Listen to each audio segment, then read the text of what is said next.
the states from which they're collected, because it's the law, and states will have the right under this to do it, and more online vendors are making voluntary agreements with state to collect these taxes that are already owed. I thank the President, and I yield the floor.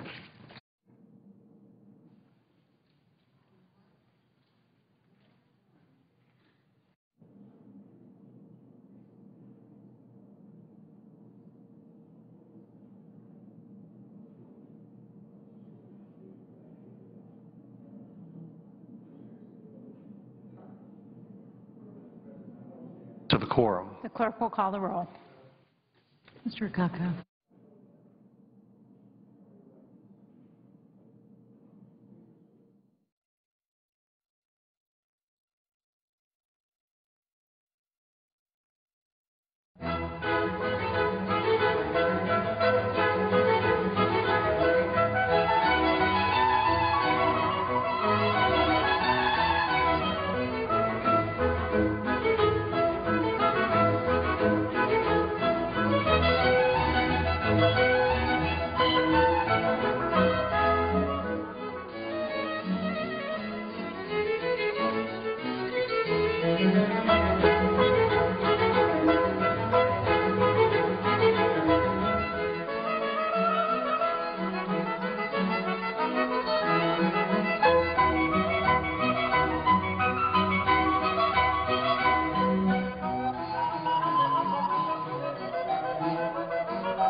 ask consent to call the quorum be dispensed with. Without objection.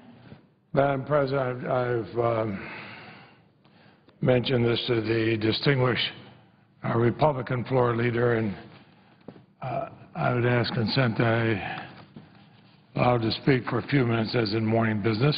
Without objection. Madam President, at some point, I hope we will bring up the State and Foreign Operations Subcommittee's Appropriations Bill. The reason I say that it has a key national security, has several key national security components. Let me mention a couple of the national security programs that it supports. It supports our nation's counterterrorism strategy in South Asia, the Horn of Africa, and the Far East.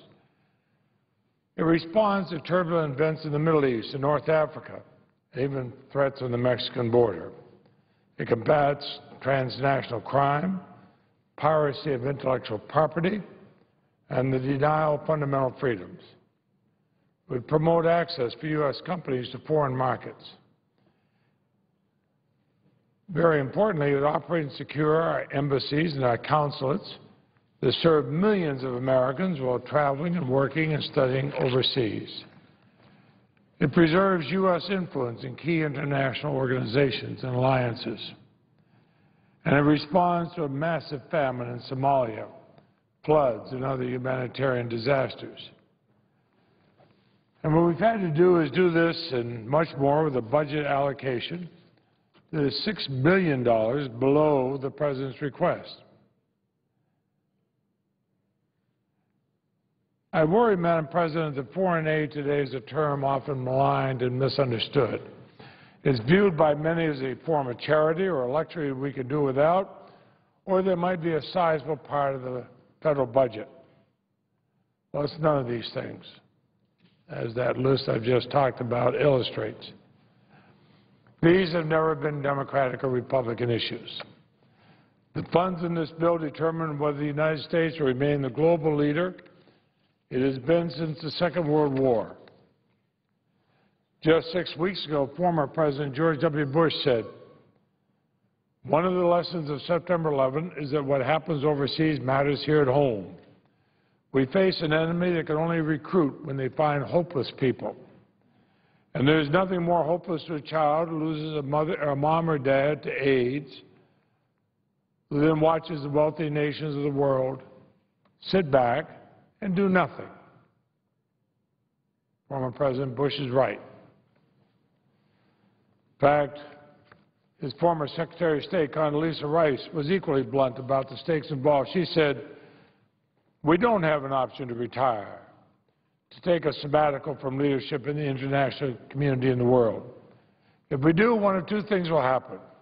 There'll be chaos, because without leadership, there'll be chaos in the international community, and that is dangerous. But it's quite possible that if we don't lead, somebody else will. And perhaps it'll be someone who does not share our values of compassion, the rights of the individual, of liberty and freedom." I could not agree more, and I hope other senators appreciate what's at stake. Just as past generations rallied to meet the formidable challenges of the Great Depression, the Nazis, and the Cold War, we'll bear responsibility if we fail to meet the challenges of today. I wonder in my parents' generation, if this country had not rallied behind President Truman and Secretary George Marshall. It had the Marshall Plan, something to which to many people was very unpopular, that we would give aid to countries we'd just been at war with. What a different world it would be today if we'd not helped rebuild Europe and, of course, another form of aid in Japan.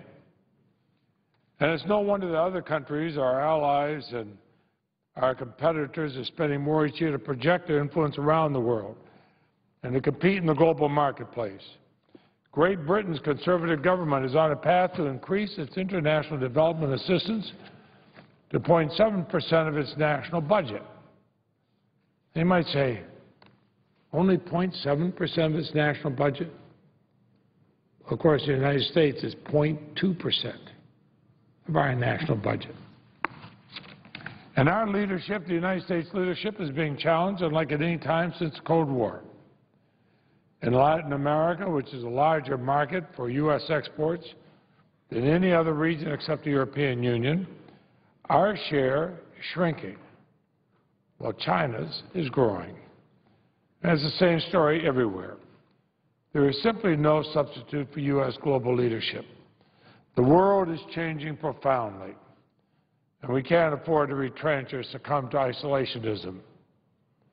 The funding in the bill that I hope we will be bringing up on foreign operations enables us to engage with our allies, defeat our competitors, and deter our adversaries.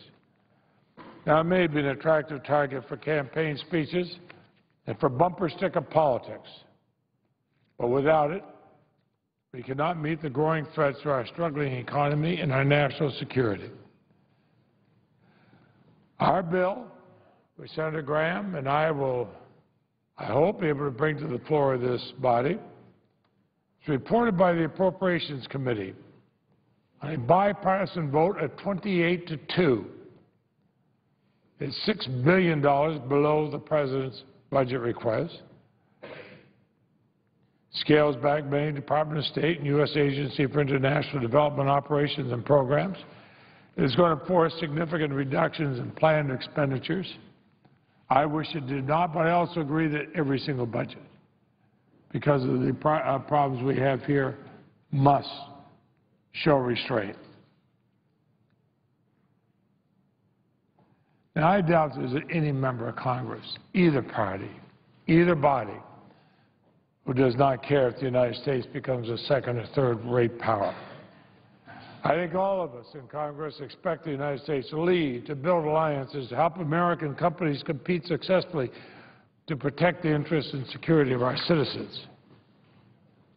Yet there are unmistakable signs our global influence is already waning. It's not preordained, Madam President, the United States will remain the world's dominant power. Former Secretary Rice said, "We don't lead, somebody else will." If we don't lead, somebody else will. And I think every one of us could sit here and think through in our minds some of the other countries that would be the leaders then. And I shudder to think of some of them. You can't have it both ways. We can't expect others to follow if we don't lead. And we can't lead if we don't pay our way. We need to stop acting like these investments do not matter, that the State Department is not important, that we do not need the United Nations, that what happens in Brazil or Russia, the Philippines, Somalia, or other countries does not matter, and the global threats to the environment and public health and safety will somehow be solved by others. Just one small matter. Think of this. The most serious diseases in the world are only an airplane trip away from our shore. Isn't it in our interest to help eradicate polio, to help forestall what is really plagues, to help save children from dying from easily preventable diseases? This year's State Foreign Operations Bill, which is drafted in a bipartisan manner, balances our priorities. Funding for these programs was requested by Republicans and Democrats. In fact, I must say the total number of requests that we received from both parties dwarfed what Senator Graham and I had available to spend. There are no earmarks in this bill. Because of the budget cuts, members on my side did not get close to everything they wanted, and neither did members on Senator Graham's side. But to anyone who thinks that the 1% of the federal budget that we spend on international diplomacy and development is too much, this bill will freeze embassy and consular operations, curtail programs, in some cases defer payments to international organizations who are obligated by treaty to pay.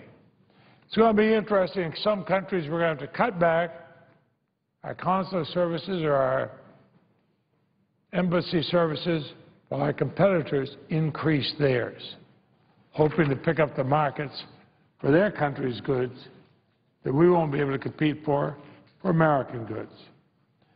The country's at a crossroads. We can retreat from the world, as some seem to want, while China and our other competitors continue to expand their influence, or we can remain a leader. This senator hopes we'll have the sense to choose the latter course. I was barely a child at the end of World War II, but I watched as a child our soldiers came back, and I watched America's influence grow. I saw it as a young student, both in college and law school. I saw students who came to this country to learn what we did because why we were so great. I saw members of my family and friends join the Peace Corps and do other things that go around the world to spread our influence. And everywhere I went when I became a senator around the world, I'd hear from people, thank goodness America came in and helped us. You know, I would hope that my children, my grandchildren, would not hear a different story when they travel abroad. The funding in this bill, which is strongly supported by the Department of Defense, is, along with the United States military, the best form of insurance the American people have. And so I want to thank Chairman Inouye and Senator Cochran for their support of the subcommittee's budget. And I want to thank Senator Graham, who is a highly informed and passionate advocate for United States global leadership. I appreciate his input and support, as I have the other members of the appropriations committees from both parties. Madam President, it's easy for us to stand up and speak about how we want America to be number one. It's easy to sit on the sideline and say you'd like to win the New York Marathon, but you don't want to go through the effort to train for it. If we want to be number one, it doesn't happen overnight. We have many, many things we have to do that we're not doing. One thing that has united some of the great leaders of our country, both Republicans and Democrats, is their desire to expand the most positive way America's influence around the world. One, so that it would help others, but two, because it protects us. Protects us. Madam President, I hope we will get to this bill.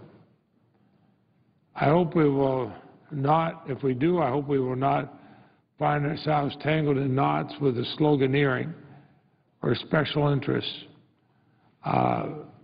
amendments, but rather do it with only one interest in mind, that of the United States of America.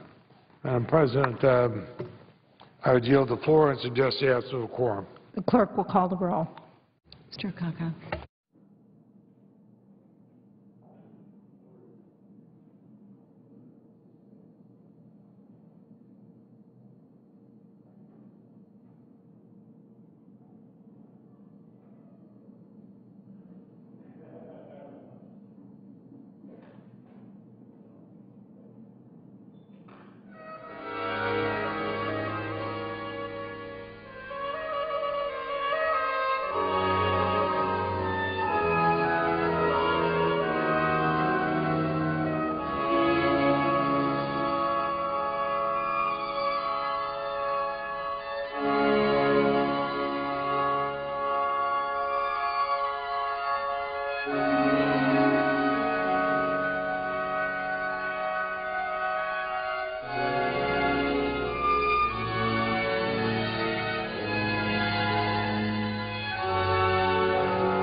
Unanimous consent to dispense with a quorum call? Without objection.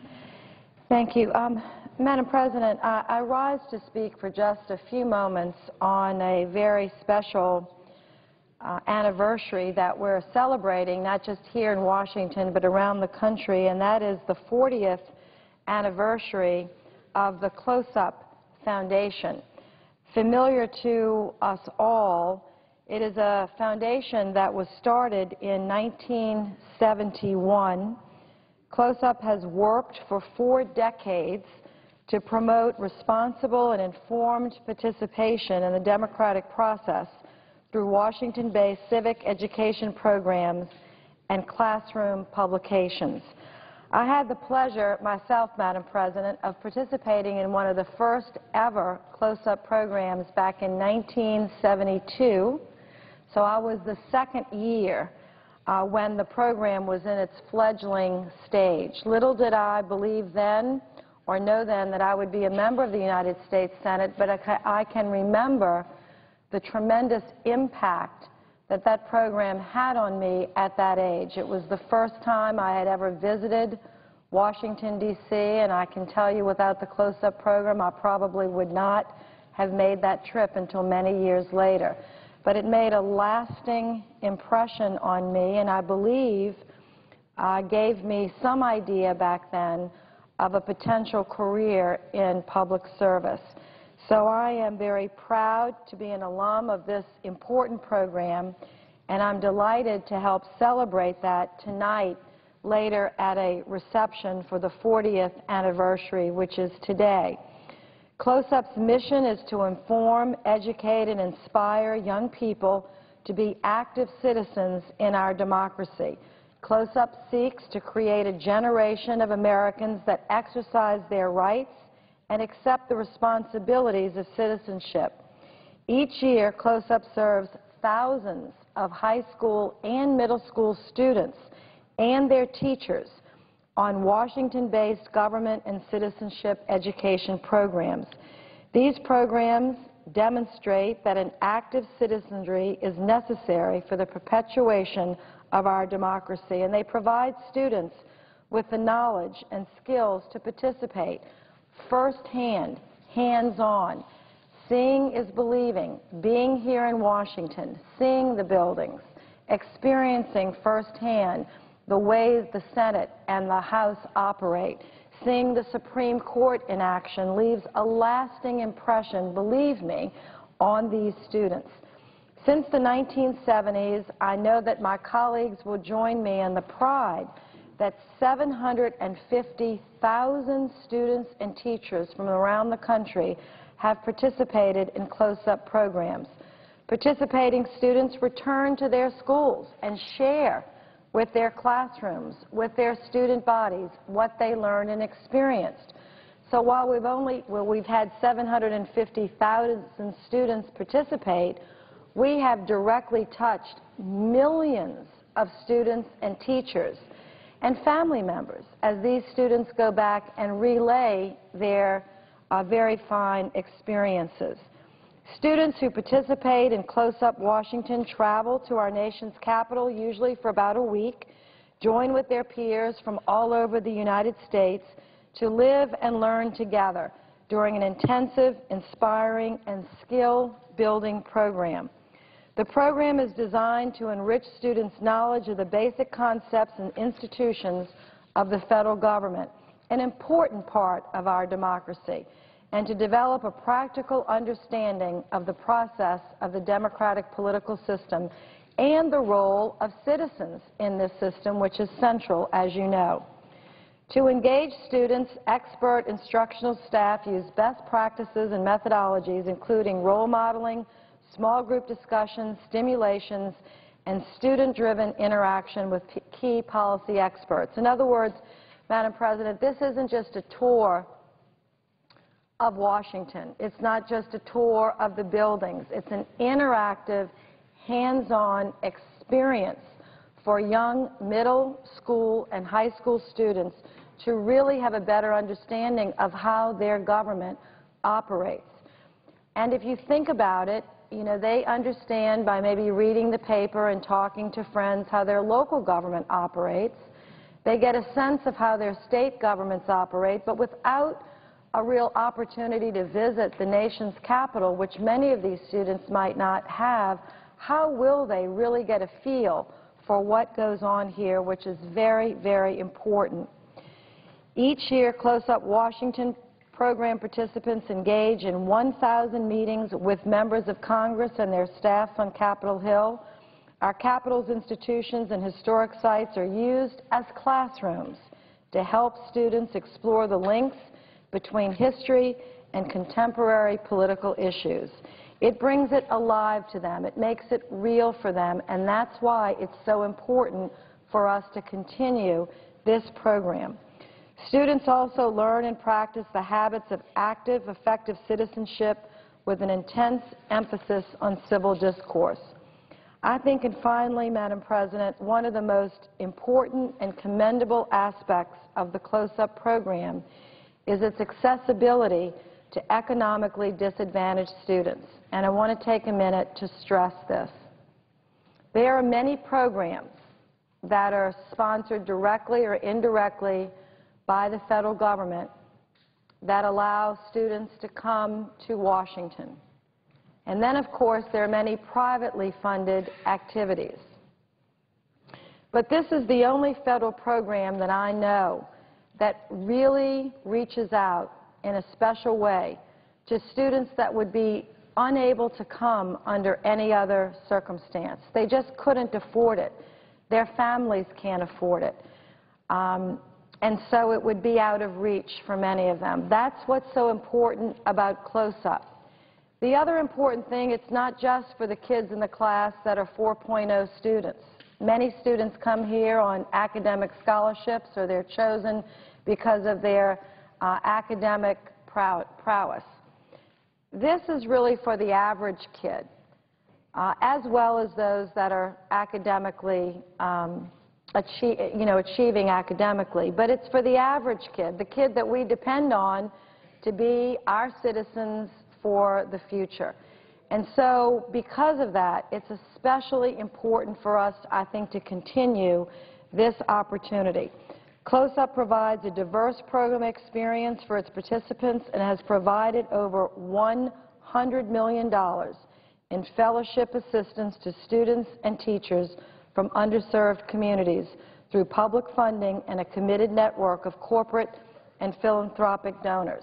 So with the federal money that serves as its base, we get additional support from individuals and from foundations to leverage that resource, to provide an opportunity for kids who would never be able to see with their own eyes the Capitol or the White House, would never be able to walk into the Supreme Court to actually see it and touch it and to experience it.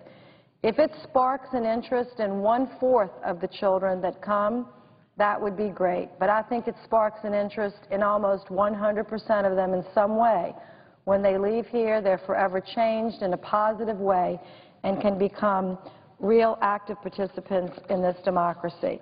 So at a time when students throughout the United States show an alarming lack of proficiency in civics, as demonstrated by a recent result in the National Assessment of Education Progress, testing 4th, 8th, and 12th graders, Close-Up continues to work to engage young people so that they understand the political process, they find their own voice, and they embrace the rights and responsibilities of citizenship, which is indeed a gift, and they learn to appreciate that gift and to participate more fully in this democracy. So, Madam President, I want to commend and congratulate Close-Up for 40 years of excellent service. I hope it will continue for another 40 years, and I'm proud to be a strong supporter of the Close-Up program and urge my colleagues, as we have an opportunity, to support the funding for this program, even in these tough budgetary times. And I yield the floor and suggest the absence of a quorum. Clerk will call the roll. Mr. Akaka.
President, I ask unanimous consent to speak as if in morning business for up to 15 minutes. Senator, the senator is in a quorum call.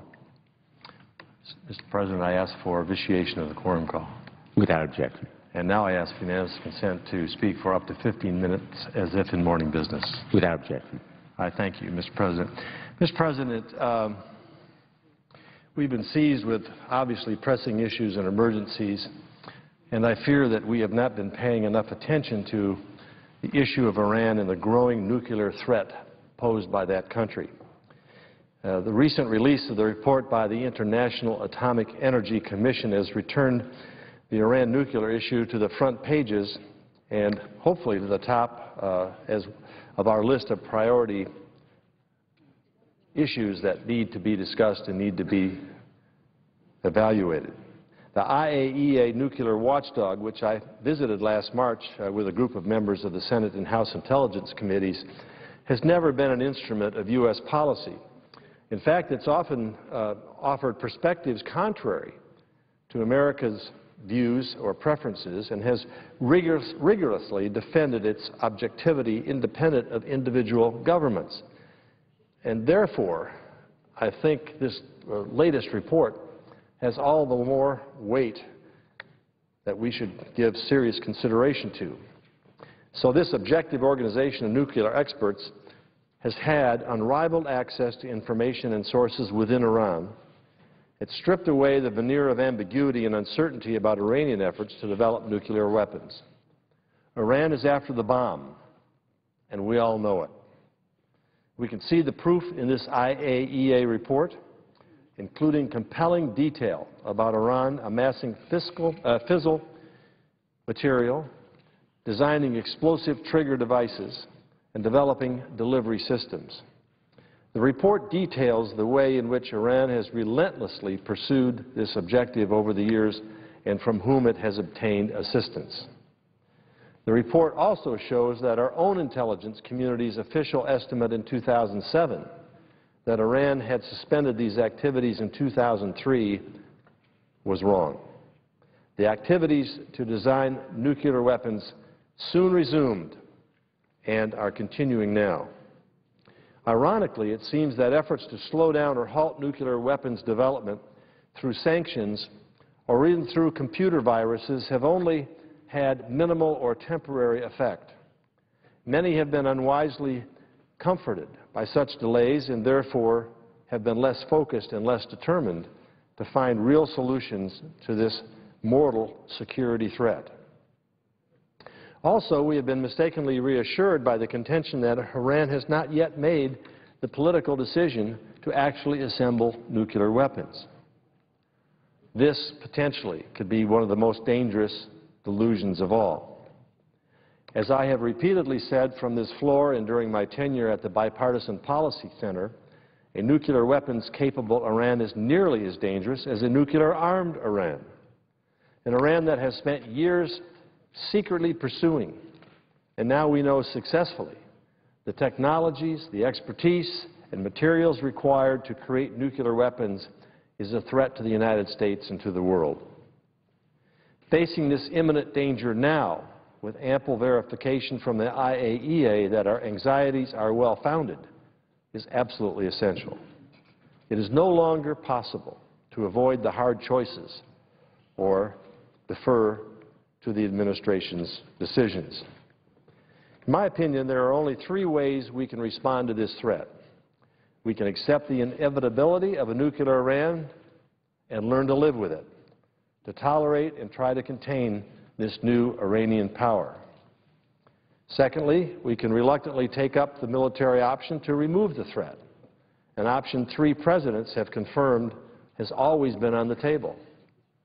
Or, third, we can dramatically escalate the sanctions regimes to forced Iranian compliance with our collective international will. The first option, tolerating a nuclear weapons-capable Iran, is not acceptable.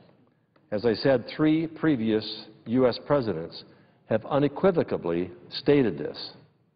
A nuclear-armed Iran would threaten the entire region and its enormous energy resources, motivate broad nuclear proliferation throughout the Middle East, further destabilize a region already in turmoil, encourage radicalism and terrorism, and threaten the destruction of the State of Israel.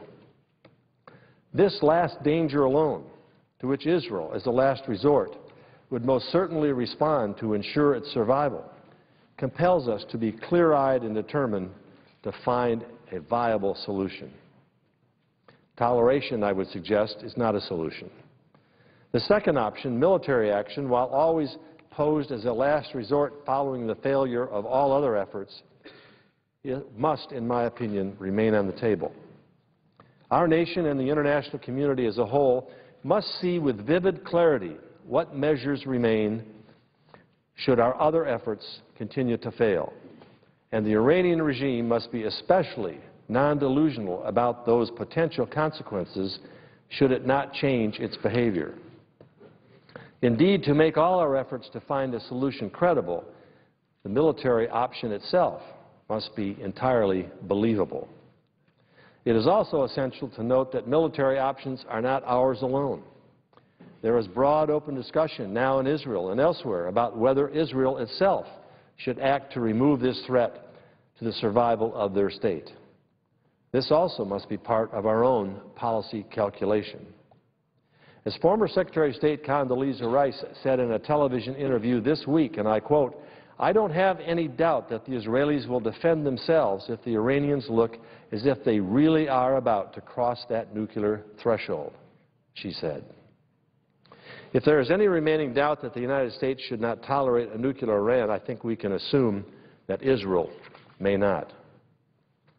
It's exactly to avoid this violent option that we must renew all our efforts at finding other ways to force the Iranian regime to change its behavior.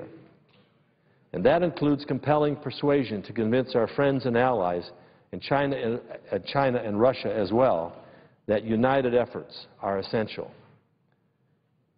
We need a new, dramatically tougher sanctions regime, and we need it now. And if we don't impose it now, it may very well be too late.